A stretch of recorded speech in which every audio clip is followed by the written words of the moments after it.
Un week-end de cinéma dédié à la gloire des paramilitaires russes en Afrique.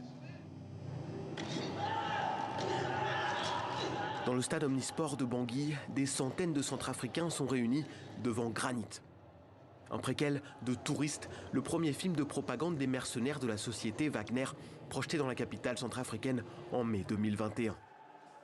Depuis, certains spectateurs sont devenus de vrais fans.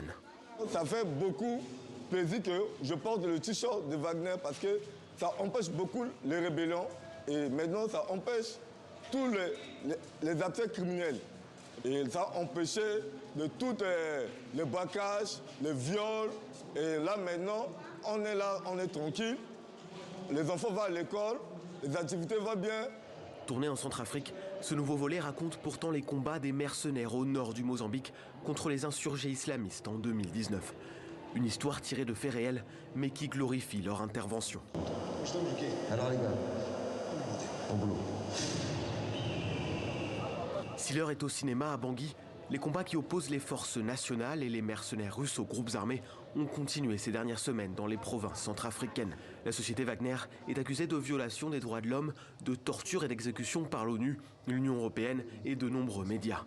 Pourtant, certains Centrafricains n'y croient toujours pas. Ceux qui veulent accuser les Russes ce soir, disant que ce sont les Russes qui font des exactions, tout ça, la mort. Ils ont vu le film et c'est une réalité. Réalité, il faut laisser ça. Donc, l'action russe, je n'ai pas constaté une action négative dans leur intervention.